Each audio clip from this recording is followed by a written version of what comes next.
Hello and welcome to LGBT Q&A. And this time we are going to be joined by Councilmember Steve Padilla. My name is Fernando Lopez. I'm the Executive Director of San Diego Pride. I use they, them, their pronouns. And since COVID-19 has affected all of us, we've moved all of our programming into virtual space like this. And we are excited to be joined today by an incredible man, someone who I count as a close friend, our city council member from Chula Vista, Steve Padilla. Please welcome Steve Padilla. Thanks so much, Fernando, to you and all you do, which is amazing in our community, and to San Diego Pride. I'm really happy to be joining you today. Well, I'm just really excited to see your face, and it's been too long. I know you've been through quite a bit, and we're going to get into some of that today. So I really can't appreciate you enough for sharing your valuable time with us. I know you're a busy man, and so it means a lot that you can be sharing some time with us in our community today.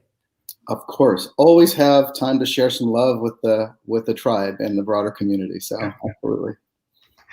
Awesome. Well, we're going to go through a series of questions. We got some submitted in advance by our office and yours, but we're going to start off with an easy one.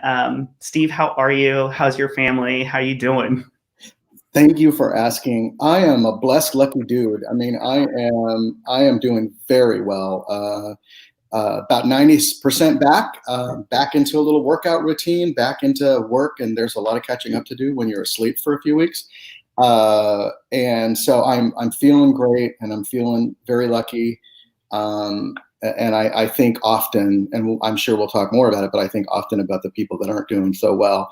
But I'm really lucky and doing pretty well physically and emotionally. Well, I'm really, really glad to hear that. And, you know, you gave us all a scare, and I know many of us have already lost people that we love very dearly. And so we were all rooting for you. So I hope you felt the love. I felt it. You know, I tell folks, Fernando, friends like you, others, community colleagues, it was overwhelming to me when I came home, when I sort of came to, because you're totally clueless when you're in basically a coma. The amount of good thoughts, love, karma, prayers, everything. And I tell folks, I was very isolated in that ICU. I mean, that's the sad part of COVID patients, is you're totally isolated. You can't have your hand held by family or friends. You can't have visits. But although I was isolated, I know I was not alone. And all of those prayers were felt. Well, we were definitely with you. And actually, this is our first question is, you know, obviously you survived COVID-19 and had to go through those terrible symptoms. You had to endure quarantine and being even more isolated than many of us already are and are feeling. And so please feel free to share what you feel comfortable sharing about that experience. What did you learn, and what advice do you have for the people who are listening right now? It was an intensely emotional experience. It was obviously difficult. It's difficult. You know, most of us don't think about spending time in ICU, never mind being critically ill or being in a medically induced coma or being on a ventilator, which itself has a lot of apparently high risks, not such great statistics, frankly, particularly with COVID patients. I'm glad I didn't know those stats going in. I knew frankly, that I needed to do that, because by the time I was hospitalized, I was spending a lot of energy just trying to breathe. I had, been diagnosed as testing positive. I thought I was going to have the worst flu of my life, and it felt pretty crummy. And I was just prepared to deal with that, but I wasn't prepared with sort of the incremental decline that happened, and then a sudden rapid decline in my ability to breathe, which, necessitated me being hospitalized, being put in ICU, and you're totally dependent. Everything we think of and we take for granted in life, just functioning, just being alive, physically, biologically, everything is done for you. And it was amazing to me how quickly one wastes and gets weak. I lost nearly 30 pounds in 2 weeks. Oh my gosh. It was unbelievable, the amount of energy that your body expends fighting this. But what was helpful to me with the care that I got was that being on a ventilator for me allowed my body to spend all of its energy fighting the virus rather than spending all of its energy just trying to breathe, because the breathing was handled for me. And so then I could go after it. And I was very lucky. I had a strong immune system, and it took a while. But there were some scary moments. You know, I had a lung collapse. I had some seizing going on early on. For a day or two, I was completely dependent, apparently, on the ventilator, which means that I needed 100% support from the ventilator to breathe. It was keeping me alive, basically. And there were some moments where it wasn't clear that I would ever wake up from that. And but fortunately, I started moving in the right direction. When you come close to leaving this earth, it really causes, at least in my case, it causes you to really deeply reflect about what it's all about, and how you give meaning to life, and how precious life is, and how fragile it is, and how easily it can be gone. And unfortunately, in my own life, I'd already been accustomed to a lot of loss, you know, in my own personal story, probably too much for a guy my age. But at the same time, it's different when it's you and you think about the people that you love and you might leave behind. So, you know, I'm determined to make the second part really mean a lot, and to really take in life and appreciate all the small things and the people in my life. To make it really mean something, and to really encourage people to care for one another, because this is scary stuff. I was overall generally healthy guy before this, and there's no rhyme or reason to it. It goes after anyone, younger, older, Olympic athletes, people who were not in great shape, everybody. And it was an intensely emotional, scary experience, but I feel very lucky. And I feel very grateful, and I try to have that kind of gratitude every day. Well, thank you so much for sharing and being vulnerable about that terrifying experience. And, you know, I know what you mean when you talk about loss. Like, obviously we've chatted a lot about your personal journey. And I think even just as LGBTQ people, we often have experienced a lot of loss in our own lives, whether it's from our families or networks and systems of support. And so I feel like we have a deeper understanding or appreciation as marginalized people for the good that we see in the world, breaking through the negative experiences that we have in our lives. And you know, you're an incredible guy, and you endured a terrible thing, and I'm sure you're going to come out of this just that much more bold and stronger, as I know you've already come through quite a few experiences that much bolder and stronger. So thank you for sharing. Thank you, friend. I appreciate that. I'm determined. I bet. So the next question we have is, you know, speaking of the LGBT community, you know, we're accustomed to fighting through really tough times, and I think the LGBT community has really shown through in a lot of ways during this epidemic. And so the question is, what are the most inspiring things that you've seen come out of the LGBT community through this crisis?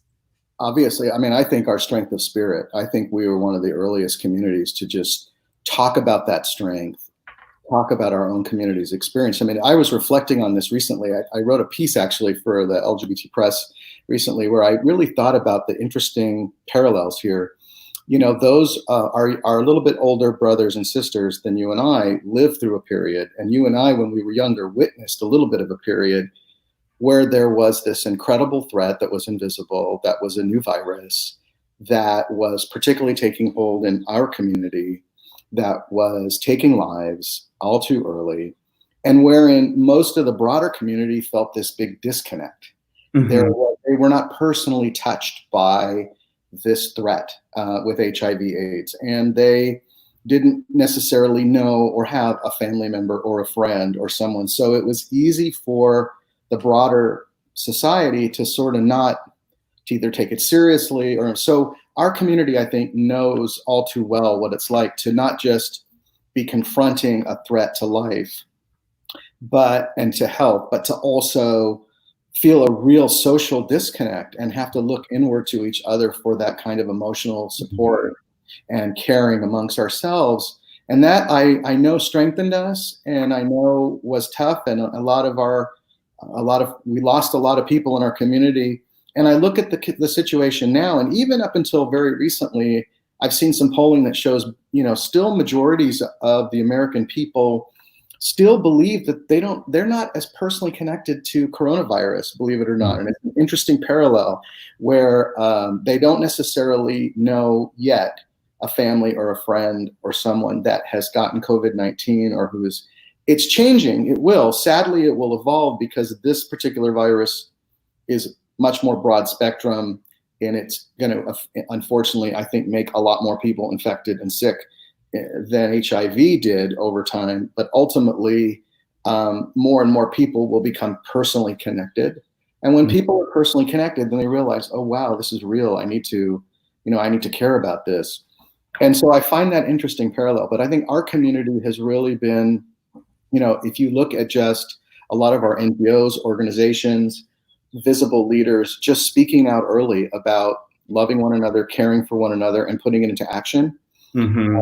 And then reinforcing the message that, science is real and medical experts should be listened to. We also know that is important from experience. And I think we've been, as a community, leaders in the bigger community about expressing the approach. So that's good. It's a natural for us, and we should continue to do that. Yeah, what you're saying obviously very much resonates with the conversations that we've been having here. I've been having with my friends that, there's a couple pieces there, right? That as an LGBT community, we are used to sort of living in boxes or living in a closet and living under sort of this confinement of restraint and social norms that we have to not do the thing that everyone else does or not be the thing that everyone else gets to be. And we've had to create these really innovative approaches to community, to family, to finding spaces for ourselves where we can still find joy in a world and in a system that wasn't designed with us in mind. And so now that this whole world has changed, I feel like I see the LGBT community being like, oh, we know how to do this. Like, we know how to survive and find joy in tough times. And so that's been really inspiring to me. So what you said really, really resonates. And the piece too about not knowing someone, right? Like, I think as an LGBT movement, as LGBT people, we definitely have had that experience of, we know that when people know an LGBT person or have a close relationship with an LGBT person, they're that much more likely to support our rights, our freedoms, our liberty. And so those folks who are feeling a little disconnected because they don't have a personal friend or a personal family member who has gone through this experience, it's a little bit of a disconnect for them. And so there are a lot of parallels from that educational standpoint too, and that close personal connection standpoint. It was really good points. Thank you.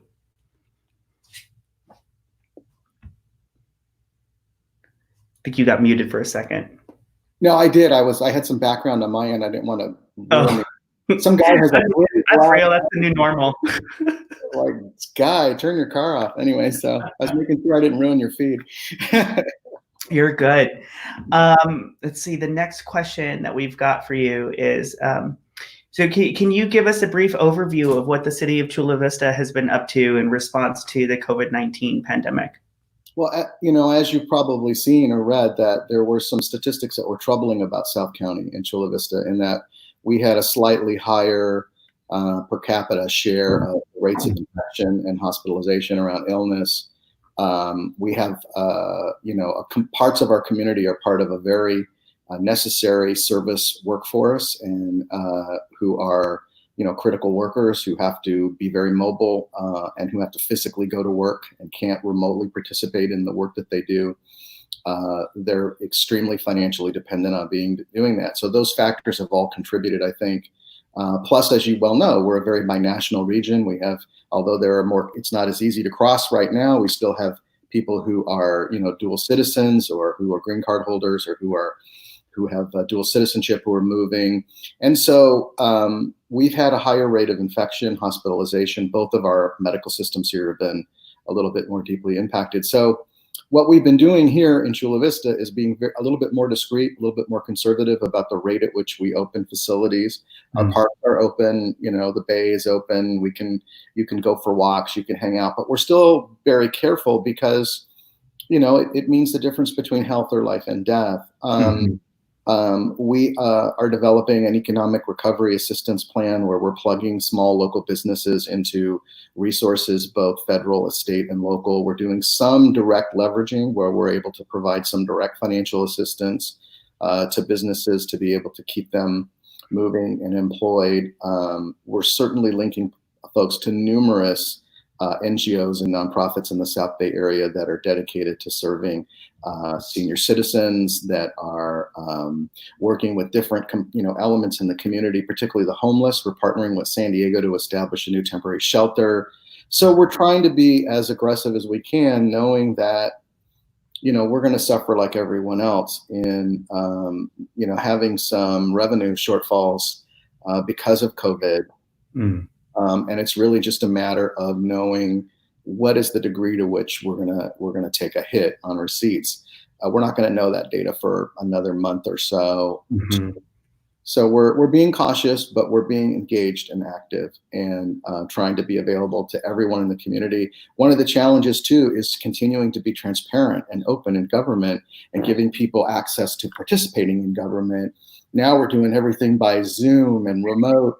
And there are folks in underserved communities, as you well know, that they're the digital divide. They don't have access to some of that. So we're dealing with some challenges, but we're trying to be, pretty aggressive in engaging the community and keeping information out there, because information is critical. There's still a lot of misinformation out there about coronavirus. Oh, absolutely. And I think, you all in Chula Vista and all throughout San Diego County and thankfully in California, we've been really looking at the data and looking at the science to make decisions rather than sort of caving to sort of this just emotion of wanting to be back and out in the public. So I think that those are great steps that y'all are taking. And you sort of touched actually on the next question, which I think is important. And a lot of the outbreaks in San Diego that are still happening seem to be disproportionately in Latino and border communities. And so what further steps do you think need to be taken on a federal, state, county, or local level to support these communities and really to help stop the spread of the virus? I am becoming concerned, both as someone who's a native San Diegan, lived and worked in South Bay and been in public life for a long time, and as a survivor, that we really need to address why we're still rationing testing in San Diego County. I'm becoming personally a little concerned about that, because what we know about this virus is that you can be completely asymptomatic and still be highly contagious at a certain stage in infection. And so therefore it's really easy to have this false perception that everything's fine. And you're actually if you're able to not experience symptoms, you're very lucky, and your body will resolve that and you'll probably have antibodies. But in the meantime, you may expose other people unintentionally, some who are very vulnerable or don't know that they're vulnerable and could get very sick or die. And so because this virus does that, testing and tracing has to be a key piece of what we do. And what's concerning to me is this disconnect that I'm seeing around the different inventories and supply chains or lack thereof of different kinds of tests, which ones are the more accurate or not. And the fact that even in San Diego County right now, and I know we got some great leaders at the county that are working hard to really get this right. And I don't mean to take anything away from that, but for the most part in this county, you still have to if you go to a testing center, most testing centers, you need a referral, you need an appointment, we should really be, particularly in underserved communities, we should be at a place already where if anybody wants to be tested, they can get tested. Yeah. And they can get tested for free, and we can get the data and we can trace that. That is what we should be doing, in my opinion, because the only way we're going to address areas of our county that are having higher incidence of transmission, of exposure, of illness, hospitalization, is to be able to identify where the infections are in folks and to be able to sequester and trace those people. Because the sooner we can do that, we can treat people, we can prevent illness, and we can begin to really open up again. But to say on the one hand that this virus you can be completely asymptomatic, you can be spreading this thing like crazy, not know it, even innocently, even if you're just going to work because you have to go to work. And then at the same time, trying to downplay the value of testing and tracing, that doesn't make sense to me. Right. And so I'm becoming concerned about, you look at LA City, and I know there's a lot of criticism of what the city of LA has done in terms of the quality or reliability of their testing. But if the city of Los Angeles can say, if you want a test, you can get one, you can go to a drive up, you don't need your doctor's permission or referral, you don't need an appointment. I don't understand why we're not doing that in San Diego County. So I think that's something, that I'm going to focus on a little bit more and be a little more vocal about. Well, I think you're spot on. And, obviously, if there's any way we can assist in calling for that level of access to testing and treatment, obviously, we'll be right there with you.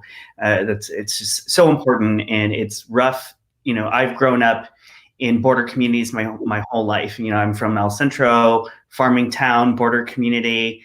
And so just to see like the same thing in Imperial County, we're having higher infection rates per capita in the Imperial County where my family is. And here seeing our border communities being impacted like that, I'm terrified every day for my family, for my loved ones, that there's a barrier to access there and there's an ignored community. And so free access for that testing and treatment is so vital to overcoming this. So thank you for that. Yeah, and I'm looking, I think I know you're very well aware. We saw the media recently about the movement of patients being taken from Imperial and moved to the coast because they're overwhelmed. Mm-hmm. So it's, this whole thing, I think, has exposed a lot of inequities in the social safety net and in the system that after this, now and going forward, just really have to be unacceptable to all of us. Yeah. So there's a lot of work to do. So we'll talk. We'll talk, darling. Let's talk. So this one, obviously, we're all living in Zoom land now. But what has been the hardest part of your job since coming back to it in all of this? It is though. So it is. Well, a lot of catch up. It was funny. My daughter told me on the way home from hospital, Dad, a lot changed while you were asleep. Yeah, wow. Because the day after I was intubated, basically, is when the governor, I could see it coming when I went to the hospital. I knew things were coming apart, mm-hmm. and I was writing on the wall. But, being isolated in hospital is one thing, and then coming out, waking up, and then coming into a world that's been isolated and everything's deserted, and it's like it's an adjustment.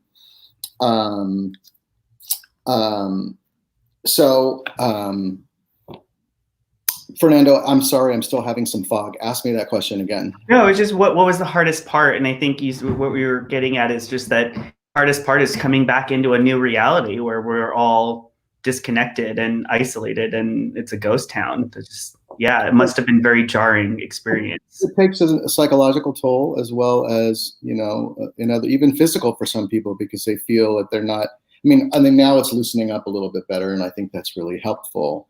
But people have to feel safe when they want to be free too. There are people that probably could safely go do things that are healthy for them, but there's a fear.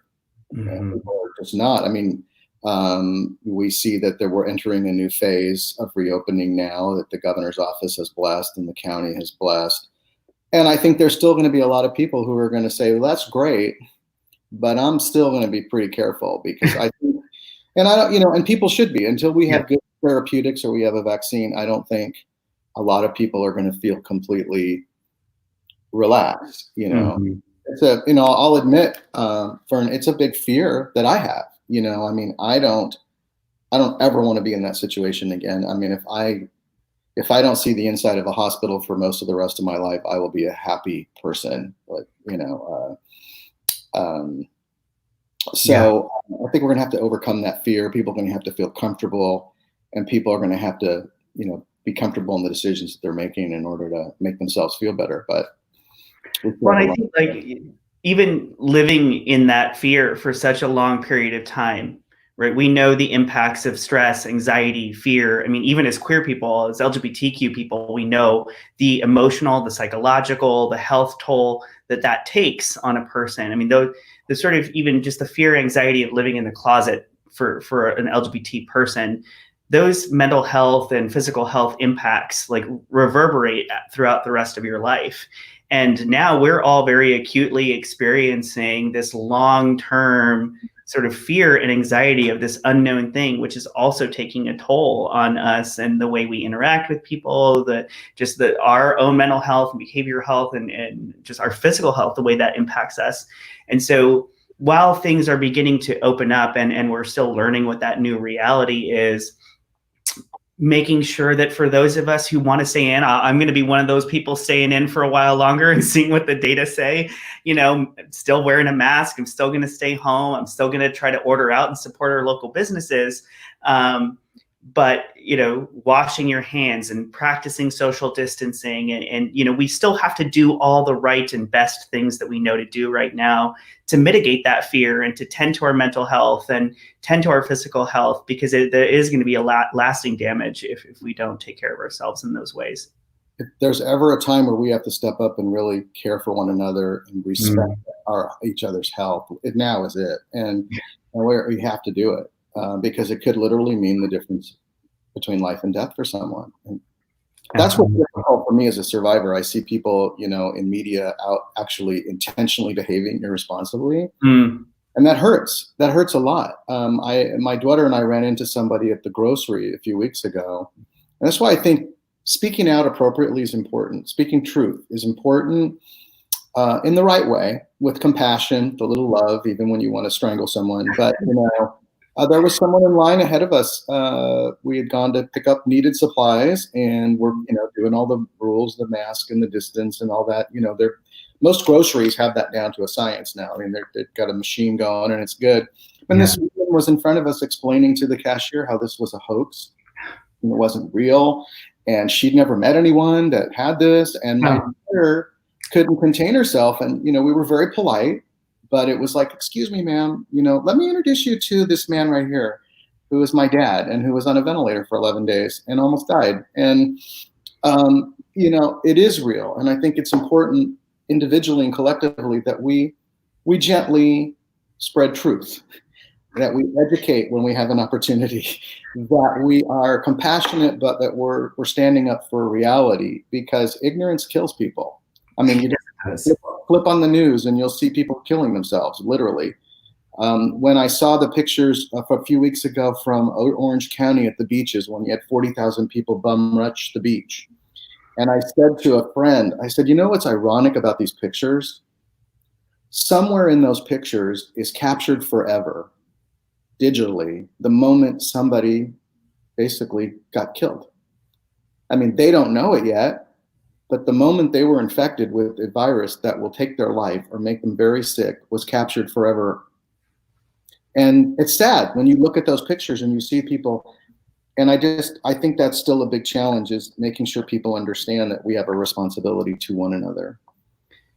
This is no joke. Absolutely. And I think we've learned also as a community that messaging with compassion and education with compassion goes a lot further than denigration and yelling. And although I know there are many of us out there who have been yelling at our parents to stay home, I think many of them are now listening. If my dad is watching, thank you for staying home. Stay home, Dad. Stay home. We had to educate so many people around us that, it wasn't a game, that there was a lot we didn't know. And just knowing that, I mean, the day of the Victory Fund brunch, that was the same day that I hugged someone for the last time. And because the COVID took them, and it's not a game. It's not fake. There's people that we know. It's you, it's our friends, it's our families, it's our loved ones. And we need to be a little more compassionate to one another if we're going to overcome this. Absolutely. Absolutely. Okay. So back to a fun one.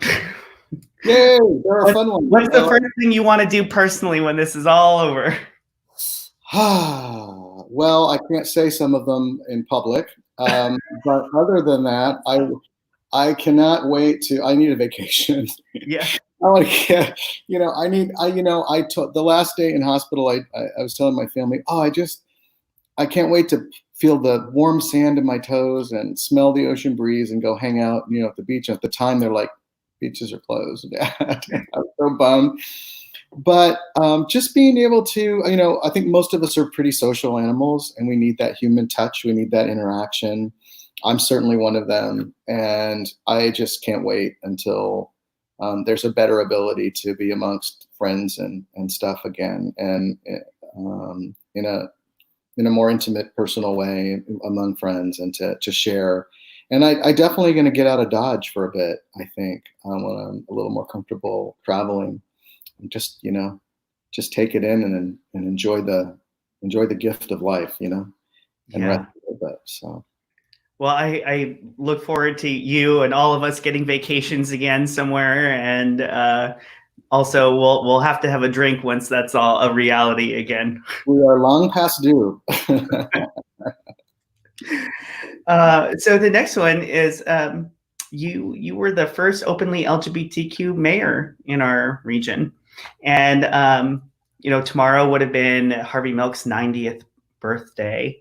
So I know that was a challenging experience. What was that experience like for you? How did that change your approach to government? And what advice do you have for other people who are considering public service? Oh, wow. That's a loaded one. It is a lot. It's a long one. I think the experience, obviously, for me, with the passage of time, you get some clarity and wisdom around stuff, right? You can look back on it and understand it a little better, hopefully. It was a personal experience as much as it was professional and political, right? It was sad to think that even in the early 2000s, mid 2000s, that things were a little different even than they are today, even in the 21st century. There still were cultural unspoken stigma around the idea of people having their mayor be LGBT. Certainly in a heavily Latino, community that's comes from, certain cultural traditions and ideas about the role, patriarchal role in society, and being told that your mayor is gay, had some adverse reactions from some that were grounded in fear, because at the root of all intolerance and hate and everything else are fear. And I can understand that now. It was a difficult experience. It had huge consequences in my personal life because it was so personal. It was, I'm up for any debate or argument or good fight around good public policy, about ideas, about whose ideas are best. That's what our system is. And that's why I love public policy. That's why I've given my life to being in politics. However, when it becomes very personal, when it becomes a personal dismissal of one's value as a human being and your right to exist among the community, that's a different experience. And it hurts when it's your home community. And yet I know you totally relate to it, and it's very painful. And those of us in our community know that rejection, unfortunately, some from our own families and broader communities. But in my case, obviously, it was on a very big scale. It was very public. So it wasn't just my family and friends and dealing with that rejection. It felt like the big total community was rejecting me also. And I had to, struggle through that. But I found, with the passage of time, and there were some difficult times, I realized that, I think most people have a fundamental sense of decency and fairness. I think when they are touched by things personally, they get a better sense. Harvey Milk was right in talking about on your own terms, but when people are ready, how important it is to come out. Because then when people realize, as we know, that we are an integral part of people's families and relationships and friends and community, they feel a connection to us, and that connection is important to advance equality, certainly in our society, and ideas about valuing each other. So that was deeply personal. It kind of sent me into the wilderness for a while. It took me a while to get through a lot of that and rebuild my life, and realize that I needed to get back up off the ground and back on the horse, and it took me having to believe that about myself. And what was really great is I wasn't as alone as I thought I might have been, and people noticed, and I realized that I could, have an impact on others that were struggling privately with the same situation, and that could be helpful to them. And so when I got back into public life, the thing I loved the most is going to the big gatherings of the GSA clubs at high schools, talking to youth who come up to me. Some of them don't even say a word, they just cry. Mm-hmm. And I know exactly what's going on, you know, mm-hmm. and to be there for someone to see, wow, you know, I do have value and I do belong here and I can do whatever I put my mind to, and I can look and see one of many examples physically of that being real. And so it's really rewarding to be one of those examples to people. So it was a journey, but you know, it worked out well. The universe was good overall. I would say so. Yeah, it is. It's inspiring for a queer young person to see someone else who is like them, who looks like them, who they know is LGBT. And I think for even today, you know, I know that there's a lot of folks will say, "Oh, the kids have it so much better now," or that we've passed so many laws in California or San Diego. The LGBTQ youth today, they don't know how good they have it. And I have to remind folks at times that hyperpolarization that we're seeing in the media and that we know exists in this country is still being parroted out by their parents, right? Like there's half of these kids are born into these homes that are not supportive, and they're having to hear that hate and that vitriol. And you know, they're hearing the people in the next room or sometimes across the dinner table or sitting on the couch talk about LGBTQ folks as though they're a moral failure. And so for folks like you or any other prominent LGBTQ person, elected official, leader, celebrity, musician, it shows that there is a different path. It shows that that it's not a moral failure, that you can be something, that you can have value, and people can see you and see your value as your full authentic self. And that is meaningful to folks. And I know that you went through the fire, and I think you were forged in your back better than ever, and that's inspiring to folks to see and to experience. Would like to be. I mean, I don't know, I think envy is the wrong word, but our youth today have a little bit of a better platform to move from and resources that, you know, certainly I didn't have. And I look back on those early years of my life and what I would have given to have a GSA in high school, you know, or to have a sense that there was support. What a different world. So we have to celebrate all of those advances, I think, and stay, you know, positive as much as we can. And that's what I mean, and then hopefully a lot of those folks will look up, they'll look at a Fernando Lopez, and they'll look at a Steve Padilla, and they'll look at a Georgia Gomez, or look at others and go, wow, it's not a lie. Yeah. I have value. I can do stuff.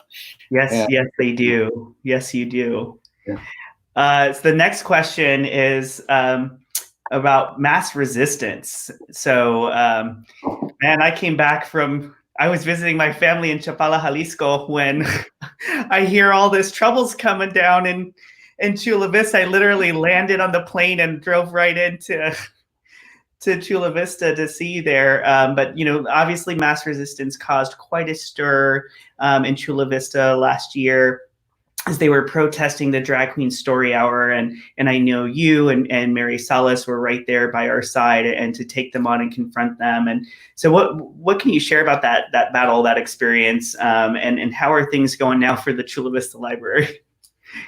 Well, the Chula Vista Library and staff are amazing. Our staff are amazing, continuing to try to serve community under goofy circumstances, right? Because none of us would have ever anticipated this. I want to thank you, Fernando, and San Diego Pride for your great support. You were right there marching with us, and as always, where you always would be. And as you know personally, it was a, same old, same old. I think we did a good job of shielding the many Chula Vista LGBT and LGBT allied sort of families and children who were going to experience this event, so that it didn't become a traumatic event for them, that they had a fun time and got in and got out. I call them mass hysteria. It's like unfounded fear. They, I don't understand with everything we're facing in the world, even before COVID. More than a third of people living in poverty are children. Almost 40% of people in the region can't make basic housing and transportation needs. Too large a percentage of people are transit dependent. There's, food insecurity issues, lack of the growing gap in income inequality that's exacerbating social inequalities. And we have so many important things to do to move our society forward and to lift one another up. And yet we have these folks running around having a freak out about the fact that there's a drag queen story time that nobody has foisted on them, isn't impacting them in any way except that they know it exists. And they want to try to have a social division, social wedge, political war over it, because it's part of a political strategy. It has nothing to do with morality or God or children or anything like that. Mm-hmm. It's a political agenda that wants to blur the line between the separation of church and state. And if they had their way, their particular religious beliefs would find their way into governing all of our lives. And what other people believed, if we had different religious beliefs, wouldn't matter anymore. And that's a scary thing in America. And it's certainly something this guy will stand and fight. I mean, you want to infringe on those liberties, you're going to get a fight out of me. And so I think, what's been gratifying is we've had tremendous support from the community around the region. Those of us in Chula Vista and South Bay have known that we're not alone in this. But I think it's also a little sad that some of the leadership in Chula Vista, some that purport to be progressive modern leaders, have remained silent in all of this. And I think that's just tragic and inexcusable, because by silence, you are giving, you're acquiescing, you're giving an endorsement to what these folks are saying. And it's very hurtful stuff. So it's really been sad that there's been that much energy and effort put into this by those folks. But at the end of the day, overwhelmingly, more people in our community understand that, look, sure, maybe somebody, it's not for them. It's not something they would want to bring their children to for whatever reason. That's their right. But they don't think it's a personal threat to their lives. and they have other things to do, like living their lives, and they have other story times they can take their children to without, and I'm certainly not going to protest their right to take their children to a different story time. So, I mean, it's just one of those sort of issues that's been manufactured to have a political cause. And I expect they'll continue, even during, believe it or not, even during COVID, we still get like 1 or 2 letters in every week. People submit comments. I'm sure. Still, and it's unfortunate because a lot of it is grounded in falsehoods. So, you talked about faith, and I wanted to highlight that for a moment, because one of the things that we have here at Pride is the interfaith organizing program called Devout, and it does a few different things. It helps people reconcile their faith and their LGBTQ identity, but it also organizes. We do intersectional, interfaith, social justice work, and really the countering the mass resistance claims around faith. And you talk about the First Amendment and freedom of religion.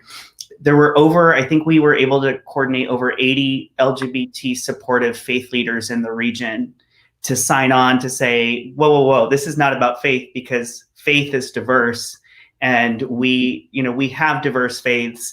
So if you're talking about freedom of religion and freedom of faith, you have a choice to not attend. You have a choice to attend. And so to have, to be able to say that here are these 80 different faith leaders who are coming to support you and lending their voice, I think that was a really important moment. And you're so right, because it's not about faith, it's about political divisiveness. And that's not what we're here for, right? We're trying to bring people together. We're trying to build compassion. And the same folks who are using faith as a wedge issue are the same people who've used faith as a wedge issue on lines of race or gender or national origin and the LGBT and trans community. And here they were again, right? Doing it all over again, Meanwhile, we're having all of these people of faith stand up and say, this is not about that, because we're all in this together. So it was a really powerful thing, I think, to be able to come together and counter that. And I know it was a rough moment for us, and it continues to be for you, in that, you know, continuing of hate that you keep getting. But it was really special to be able to stand in solidarity that day with you all at the library. It was uplifting, and as much as it was frustrating to have to feel like we needed to reassert this in the 21st century, we realized, you know, that these ideals and these connections that we know are important in humanity have to be nurtured like, you know, anything else has to be nurtured. They're not static. We're never done. Mm-hmm. We have to nurture them and maintain them, and we have to give them love and care, and we have to defend them sometimes. And so it was inspiring as well as it was disturbing that we could be in solidarity, and that we had so many people show up and be so supportive, you know, which was really great.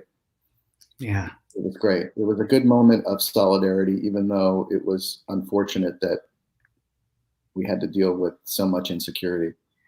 It's funny, we're right back where we started. We're like, you know, even in these rough times, we always find a way to make the best of it and to power through.